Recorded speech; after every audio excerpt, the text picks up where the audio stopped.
back one, the third one out the way, going across.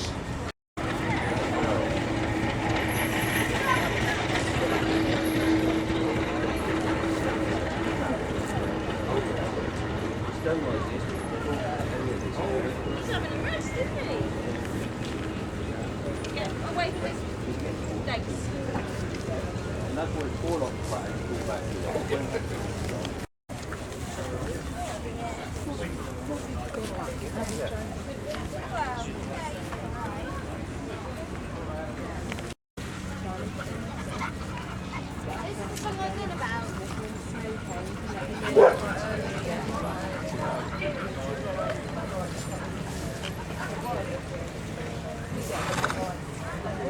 Live your life.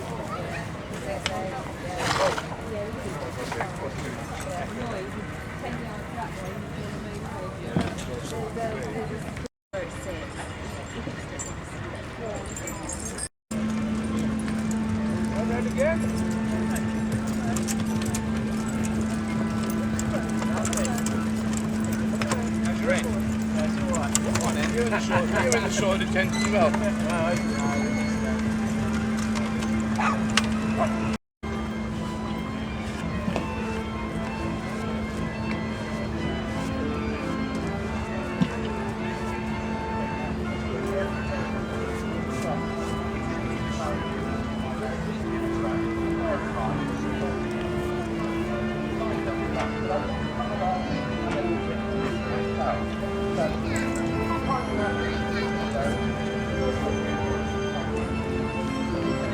Ladies and gentlemen,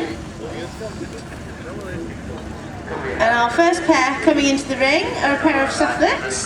This is Merlin and Ruby, and they're being driven by Michael York.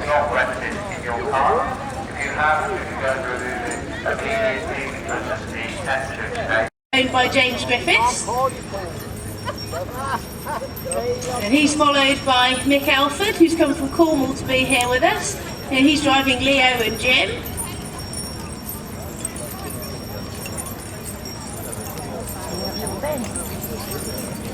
He's followed by another single horse. This is Ben. He's a Dales Cross-shire, and he belongs to Jeff Amor from Tidworth.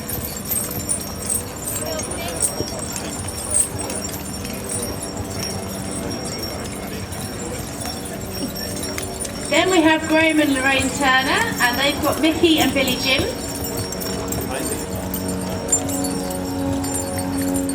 He's followed by Alfie Trethewey from Cornwall with his pair of plough horses. Following on behind, we have another pair of greys, and this is Brave Lad and Angel, driven by Bryony Gill.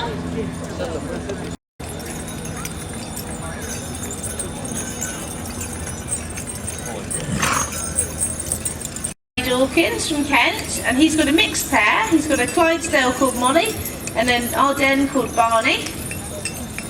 It's good to see we've got the whole variety of heavy horse breeds here in the ring, and representing our working horses. We've got the Shires, we've got Clydesdales, Cross-shire. Just because they're a bit smaller than the big Shires and Clydesdales, there's no reason why they're not just as capable of doing a full day's work. And you'll see these horses working out on the ploughing plots all day.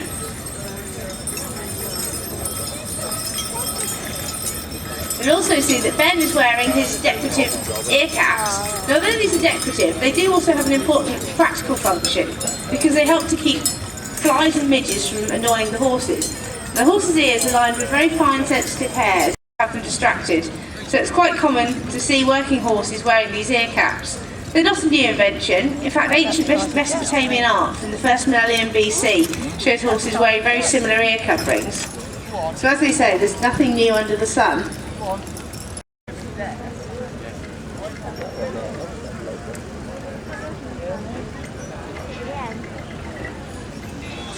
Wasn't it wonderful to see so many working horses out here in our heavy horse ring? We've all got a long, hot, dusty day ahead of them on the plots. We're going to be demonstrating a variety of implements, and all the horsemen and ladies are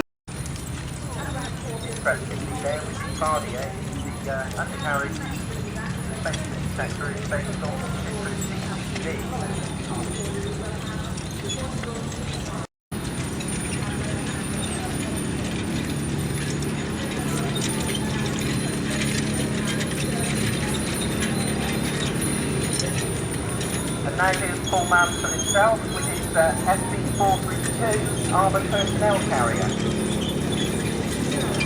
Particular vehicles which started in the late 1950s and are the battlefield tactics of the infantry. The squad was carried into battle, taken into battle under light armoured protection. They weren't expected to fight from the vehicle but were dismounted. Particular has a automatic gearbox. Rolls-Royce multi-fuel engine.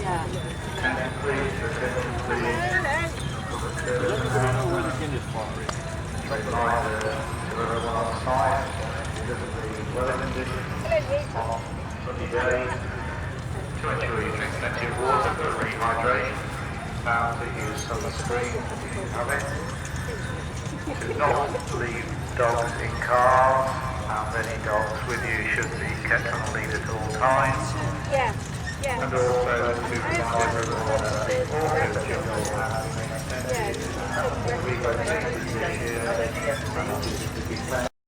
Carol Davis from the Dolphins.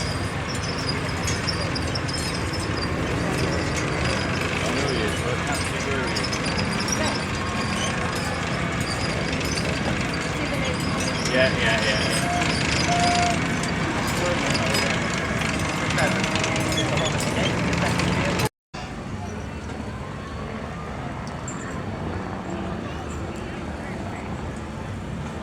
Now what we're going to do during 16. Now the plough is actually a single furrow ransom plough. Ransoms is a name which was well known, well established in the implement making world, in the farming world. And basically it's a fairly simple piece of equipment but does a very technical job. As you can see, the main frame of the plough is that nice blue colour, and at one end of course is the horse, at the other end is Charlie Coffin. Charlie's got his hands on the handles there. Then if we cast our eyes going back towards the horse, the middle of the frame we have the mould board, which is that shaped shiny thing that you can see. In front of the mould board is a point or a share, so on, to actually rot and create a humus during the winter months, and then come the springtime, if you like, you would start to break that down and break it down and create your seed bed. Now to that end, entering our arena just now, we have our disc harrows. Mr. Guy and Holmes with our disc harrows. Again, notice how our horses are hitched, virtually the same. Lever for the front row, one lever for the back row. Now cultivating is actually suitable for deep work, and especially suitable for preparing a deep tilth, such as necessary for most root crops. Cultivators have a loosening and lifting effect on the soil and are therefore suitable for heavy land. So if you had a lot of light land, this implement you probably wouldn't use. But again, it's all a method of creating that slung by a strap, an operation with a hand-spun disc. Now, this is called our fiddle, our aero fiddle. Basically, he's got a canvas bag under a big wheel. There is a rod, goes back up towards the trough. And within that trough, there's a long rod, extends the full length of the trough. And the two can be controlled actually on our shandy barrow. Now he, as our other two operatives, would go up and down the field. For demonstration purposes they're going round the arena, but they would go up and down. And at the end of each end of the field, they'd probably have a marker stick. So as they walk up, they would be aiming towards the marker stick. When they get to the top, disengage the machine for a minute, move your marker stick, and then walk back and aim for the other one. So that is the method which they actually tried to cover the field efficiently. Chain harrow, we're demonstrating a chain harrow too, but it could be. Again, it's a method of breaking down those clods down to that fine tilth. But just let's imagine we've got that tilth now, and we've broadcast our seed, but it's sitting on the top of the ground. So what do we need to do? We harrow it into the soil. We've got a nice light seed bed there, and we harrow it in. And we Now, something which I mention quite regularly whilst we're in here is actually the horsemanship. You will have noticed just now, perhaps, that as Davey got towards the end of the ring there, the horse got a little bit nervous.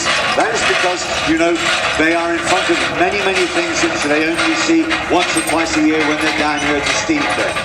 Today, up on this high old land, there would be occasionally dew ponds, which are ponds which are cut out into the ground and they're filled up by rain and kept topped up. So if we were feeding sheep or feeding cattle up on this type of area, we would bring water to them, at least once, if not twice a day, depending on the time of the year. So we would bring out the water and we'd fill up the troughs so the animals could have a drink. And like ourselves, ladies and gentlemen, round. Well, we do it by this powered horse gearing.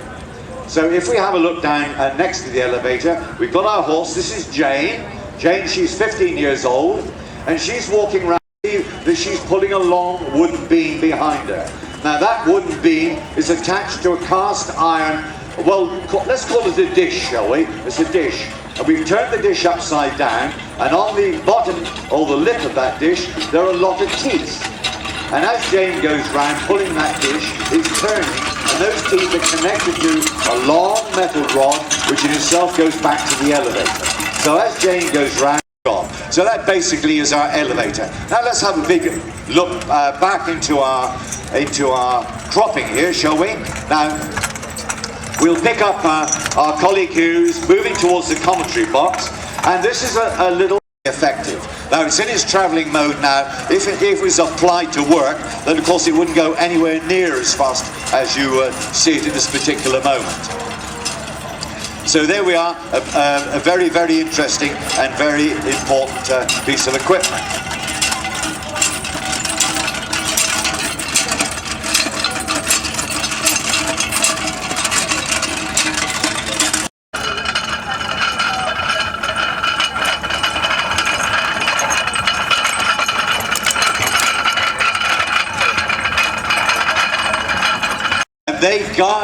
They guide our powdered fertilizer onto two discs. Those two discs will spin, and by spinning they are distributing or spreading our fertilizer. Now again, by a geared mechanism, of course, you can actually stop those discs from spinning. You can stop the internal plate from actually being hit by a foot at the front, and when the tuber is actually dropped, there's the discs which are by Gwilym's feet, which actually close the soil over the tuber. So again, fairly simple. The tubers placed on the belt, dropped down the tube into a groove which has been created by a foot at the front. When the tuber is in the ground, along comes discs, and they actually close the ground over it. Again, I repeat that the speed green, they're poisonous. So we actually ridge our potatoes up. Again, a very, very simple machine. You've got the element in the front, and you've got the element at the back. So one actually opens up the soil and one closes it round, and forming that sort of mound of or continuous ridge. The depth in which you want to apply it very much depends on move the implement along. The implement itself does the work by the sheer action of moving forward. Notice how it's hitched in. Notice how they're hitched in with the shafts. The same principle applies to virtually every implement that you will see which has shafts. You've got the collar, or the source, the point at which the power is transmitted to the machine through the horse pushing in that collar, and you've got engaging in our arable land, and by doing that they have a cog mechanism and a shaft mechanism which goes back into the machine, and it drives that spinner.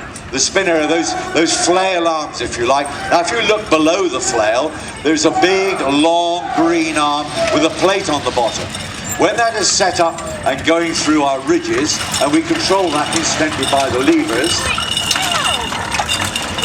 that plate on the bottom of that arm actually goes through the rods and gearing which transmit the power to the cutter bar. Now the cutter bar, as you can see, is in travelling mode. It's actually working. We've got it working so that you can hear it going along, and it's got that reciprocating motion. In other words, the blade is going backwards and forwards. If you have a hedge cutter at home, ladies and gentlemen, it's either powered by electricity or its own motor. The actual cutting element has got a fixed bar with grooves in it, and the cutter element, those discs which are revolving, have cones on them, and those cones have those big teeth. Now they are separated, those two discs and those two cones. There's an element there without teeth on. So it is turning, it is going down the swath which John McDermott has cut. Left and in what sort of shape as it comes off the bar. You can leave it all in a great long, if you like, uneven swath as it's cut off, but with the benefit of that swath board and the fact that he can lift and lower that cone, he can rake it off so that our ladies, here we bring in the ladies, sheaves I should say, sheaves. Now they don't carry a pocket full of string or a pocket full of rope, they actually make their rope as they go along out of the corn which is being cut. So they create it and they tie it up into little bundles which they call sheaves, and when they've got 8 or 9 of those together, they will actually stack it up, they will stook it up, so they're sitting on the butt end or the end where it was cut with the ears above. And that is a method in which helps it dry out before it is then collected and returned to our rickyard for stacking. The height of the bar.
with today's weather the ground is drying out pretty quickly anyway, so we'll see what happens when they get away up the hill.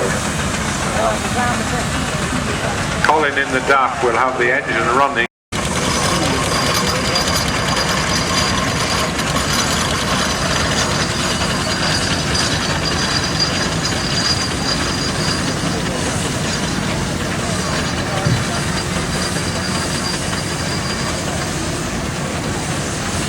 There's Rob Wing's Borough Road logo off. So we've got a lot to thank him for. He's not here today, he lives over in Kent. He's now enjoying his 90th year, and he's not quite up to coming to this sort of event, which is a great shame. He's been one of the outstanding fathers of our engine, and indeed to the driver, to have that bit of give and bounce that you get in the rubber tyres. And of course, using the tractor tyres, you've got the bonus of having plenty of grip when the weather turns against you. But we're blessed with a lovely day today, so don't worry about trainers after this event to be shipped back to New Zealand. The New Zealand government protects its heritage very carefully. These engines are only in return we've taught them all about real ale and how to drink it. They've had some really good parties. Great fun. It'll be sad to see them going home. Love to see these youngsters driving these engines because they're the future of the rally movement. And if they're brought up. John, good afternoon, John Black. Good to see you. You're not listening. Another one of the founding fathers of this job, the gentleman walking across the arena in the blue boiler suit. John bought his engine in, I think, was it 1954, John? You bought the engine? 54, 55? Something like that. It was pretty early on, 55. He bought it to steam clean or something of that sort, and then he discovered it was quite fun to play with it. So he went to a rally in 1956, which is a long, long time ago. So he's one of the earliest fellas in the preservation movement, and it's great to see him still hard at it. He'll be round in a little while with his McLaren, Captain Scott, the same as he's owned since 1955. He's rebuilt it a couple of times in that period, but he's here today, so let's keep going.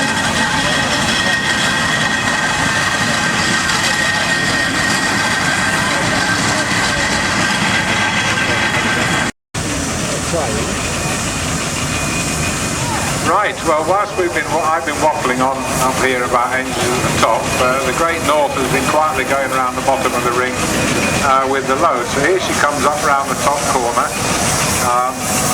Traction. Yeah. But now just watch that, ladies and gentlemen, because the lad who's driving that engine knows exactly what he's doing. He's just keeping her going. She's struggling for grip, but he's still moving. And he deserves.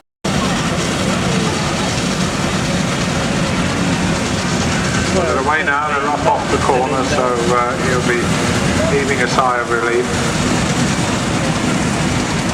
Downhill, they'll have to give him a hand with the braking, because there's no way that the Fowler system tootling along, waiting till he got an opportunity to pick up speed as the big load clears the way down the hill.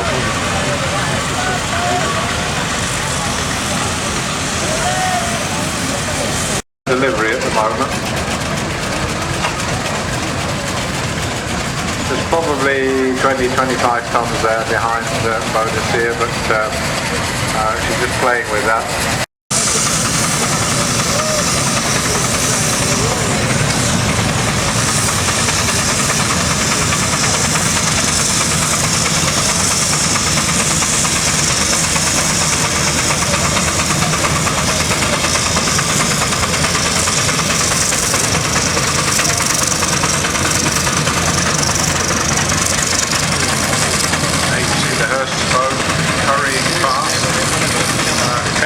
Quite a turn of speed, that wagon. I feel it was a bit rough for them to really